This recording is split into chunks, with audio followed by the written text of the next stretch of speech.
Сәлем достар, бүгін сіздермен нағыз дүкендегідей квашеный капуста дайындайтын боламыз. Дәмі өте ерекше, міндетті түрде видеоны соңына дейін тамашалап, өзіңіз үйіңізде жасап, менімен бөлісуді ұмытпаңыздар. Алдымен бізге орташа көлемде 2 килолық капуста қажет болады. Таза сыртын жуып тазалап аламыз міндетті түрде. Одан кейін осылай капустамызды ортасынан 2 бөлікке бөліп алатын боламыз. Мен капустамды 2 бөлікке бөліп алдым. Одан кейін енді жайлап шетінен осылай жұқалап тураймыз. Қатты жұқалып қажет емес. Жалпы жұқалап осылай капустамызды айналдырып отырып, ұзыншақ етіп турап алатын боламыз.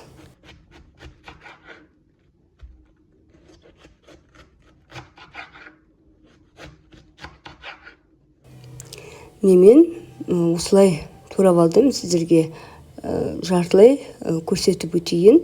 Қатты уақтап, немесе чөркіден, арнайы капуста өткізетін чөркілерден де өткізбей-ақ, осылай қолыңыздың көмегімен жұқалап турап алсаңыздар болады. Қыздар, мен барлық капустамды турап алдым. Енді үстіне қазір бір морковты арнайы өткізгіштен өткізіп жұқалап турап алатын боламын. Егер сіздерде ондай құрал болмаса, кәдімгі чөркіден өткізіп алсаңыздар болады, немесе қолмен жұқалап турасаңыздар да болады.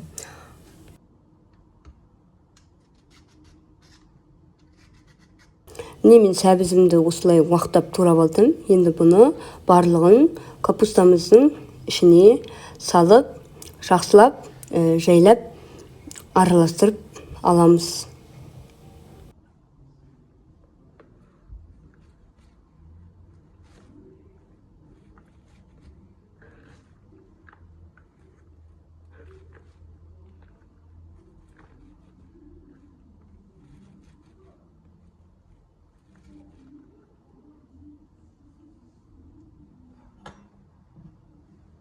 Одан кейін үстіне 2 ас қасық тұз салатын боламыз. Кәдімгі ас тұзын саламыз да, капустамызды, яғни қырыққабатымызды бірінші жаймендеп, тұзымызды бойына сіңдіріп, жаймен басып шығамыз.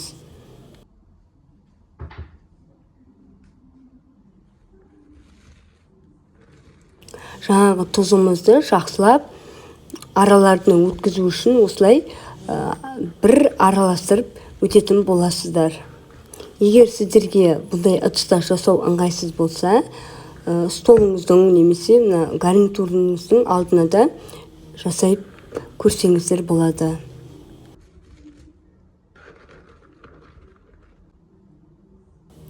Енді мен жақсылап араластырып алғаннан кейін 10 минутқа капустамды тындыруға қойып қоямын. 10 минут өтті. Енді мен капустамды қатты күшімен жақсылап езіп алатын боламын. Біздің капустамыз бен сәбізіміздің өзінің соғы шығатын болады қазір.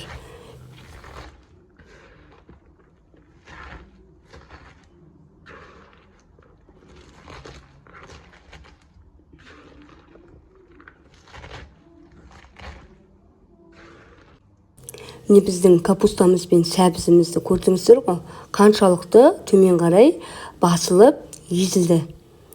Енді бұны біз қазір банкамызға салып көрсететін боламыз сіздерге. Мен осылай литр жарымдық банк алдым.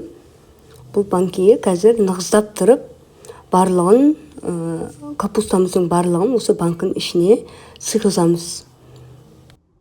Достар, бұл квашеный капустаны құрамында витамин А, С және кальций, калий бар.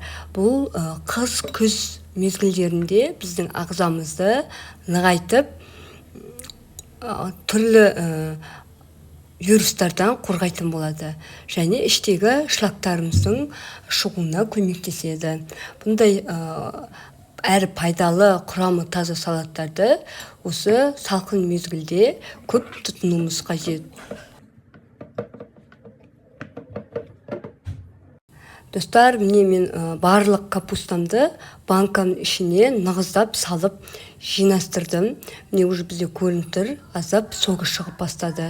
Енді бұны маған қазір ұзын таяқша қажет болады. Мен сушидің таяқшасын пайдаландым. Сіздерде болмаса қасықтың көмегімен жасасаңыздар да болады. Біз осындай ішіне ұзын таяқшаның көмегімен дырка жасаймыз. Дырка соны дөңгелек ауа шығу үшін да осылай дөңгелетіп, ішінің ауасын шығарып айналдырып тұруға осылай тесіп жіберетін боламыз. Одан кейін банкамыздың бетін астына ыдыс қойып қойың, себебі ішінің газы, суы сыртқа шығып кетуі әбден мүмкін. Банкамыздың қақпағын нығыздап жаппаймыздар, тек осылай жаймен бетіне кигізіп қоятын боламыз. Осылай дәл осы күйінде 3 күн салқын жерде тұруға қажет. Мен бүгінгі 3 күнім өтті. Біздің соғымыз сыртқа қарай қатты шыққан жоқ. Осындай жоғарыға дейін көтерілді. Енді қазір дәмін көріп сіздерге айтатын боламын.